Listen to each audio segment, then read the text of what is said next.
Well, good morning. This is Plant Smart Living with Farmer Fred. Really glad you could join me today out here in the vegetable garden. You know, it's a beautiful day here in September. You know, the weather's starting to cool down a little bit, low humidity days, and those great kind of days to be working out in your garden.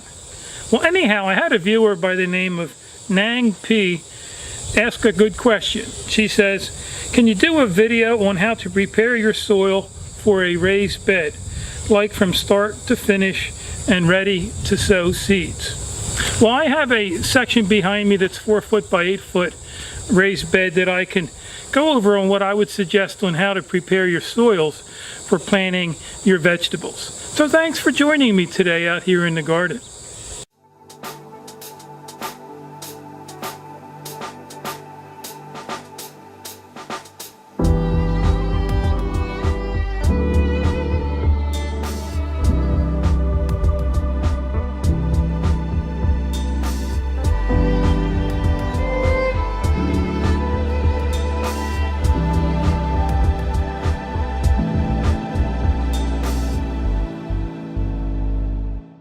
So here in front of me is a 4 foot by 8 foot garden section here. You know, I always encourage beginning gardeners to start small and build off of your successes. So whether you want to start with one raised bed or two 4 foot by 8 foot beds, you know, that's probably pretty good size to start with. You'd be amazed at how much one raised bed like this size can produce. I installed one for my daughter Julie, and she just gets plenty of tomatoes and peppers and all from her garden. And you know, but one of the first things you do want to consider, even before doing your soil or preparing that, is site location. You want to make sure that your plants receive proper sunlight. Like anything that has a root or a fruit, like your red beets in front of me here, or your have these peppers or tomatoes, or your melons over there, or squash, they require 6 to 8 hours of sunlight. The more light, the better.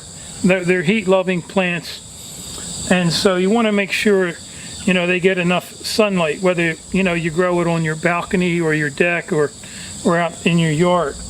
And you know, leafy greens like your Swiss chard or your kale, your collard greens, they don't require full sun. You probably can get away with, you know, 4 to 6 hours of sunlight for those.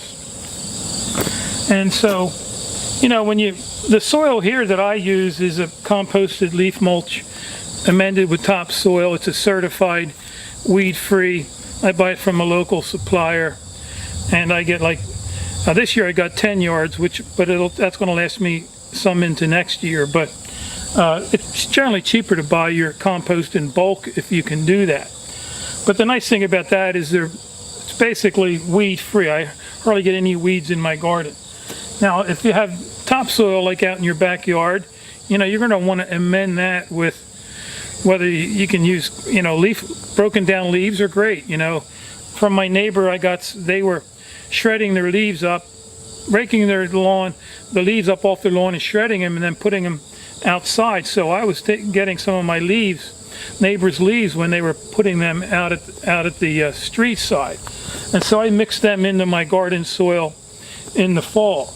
Now if you do use a horse manure or cow manure, you have to be careful that they don't have herbicides in them. You know, you do want to check that first, because I've heard of people having horror stories, you know, where they bought this compost and a lot of it had the herbicides in it, and so none of their plants really grew.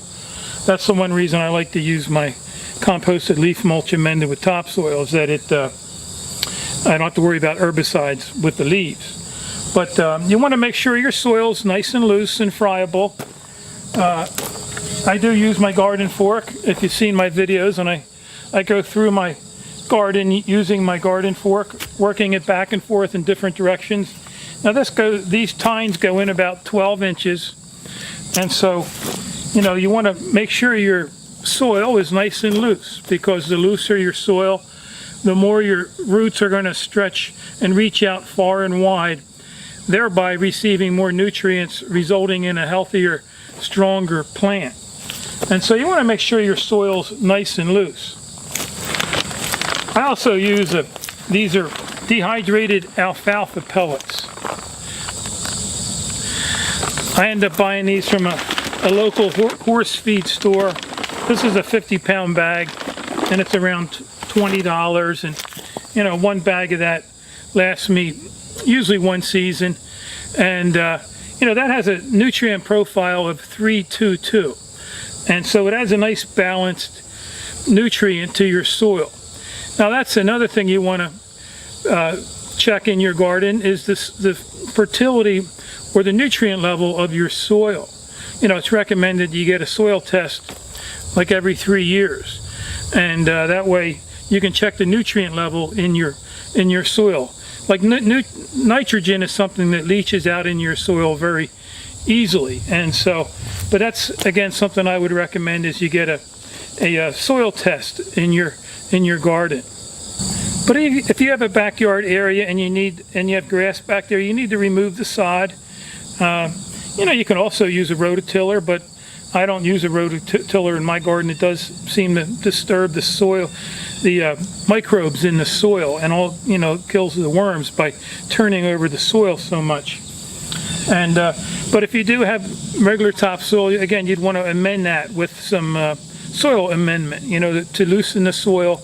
You could also use peat moss that comes in, you know, these bales. You can get them from home centers. It also helps retain the soil or the moisture in the soil.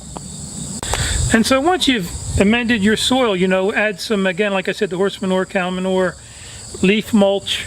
It'll help loosen the soil, allow those roots to be able to reach out and far and wide to receive nutrients. And so once you go through your garden and till it up, you want to make sure you rake out the soil so it's nice and level. And then you can, you know, I always encourage people to, you know, buy a couple tomato plants. Buy the determinate or bush type variety. You could also buy the indeterminate and put them in your garden. The indeterminate, they grow 6 to 8 feet tall, but you would need to provide a trellis for that. But the bush variety, they ripen earlier in the season, where the indeterminate will continue to grow right up into the frost. So that way you'll have tomatoes being harvesting your tomatoes right through the season. And you could also plant some green bell peppers. You know, again, another favorite of ours. They're very easy to grow.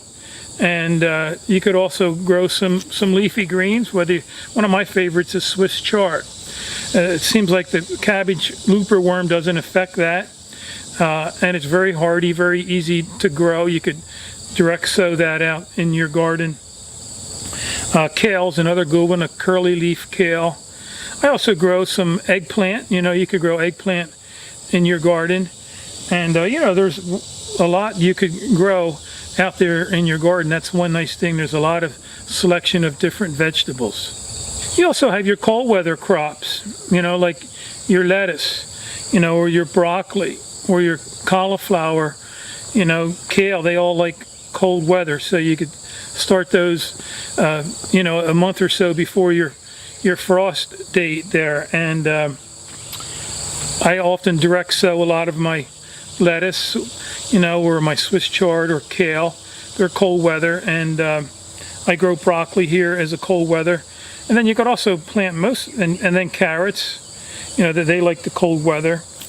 And so, you know, a lot of those same cold weather crops you plant in the spring, you can also plant them in the fall season. Now, in order to help suppress the weeds in your raised bed, you could use grass clippings, you know, 2-3 inches of grass clippings. It pretty much chokes out the weeds. Or you could use straw in your garden. That's another popular way of suppressing the weeds. Or you could use black plastic. I use black plastic in my garden for my tomatoes and my peppers and my eggplant. You know, the mulch helps. It suppresses the weeds. It holds in the soil moisture, and it also warms up the soil temperatures in the springtime. You know, for those tomatoes and peppers and melons, they like warm feet. But you can also grow vertically in your garden. You know, that's something I encourage gardeners to do. I did a video on how to install a the cattle panel. They're like $22 plus the T-posts.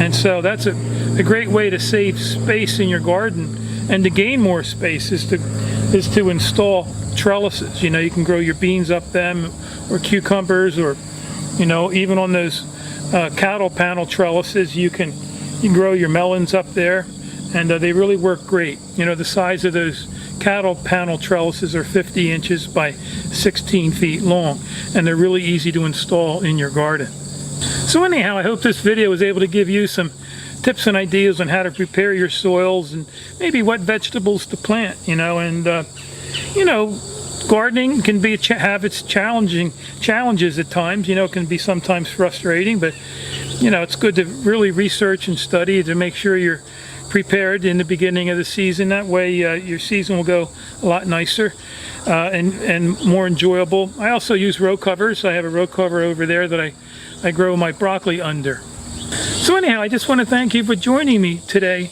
out here in the garden. And if you have any questions or comments about this video, feel free to leave them in the section below. And you can also subscribe to our channel so you can receive future videos. And you could also visit us at plantsmartliving.com. Well, anyhow, I hope you have a wonderful day. So until next time, this is Plant Smart Living with Farmer Fred.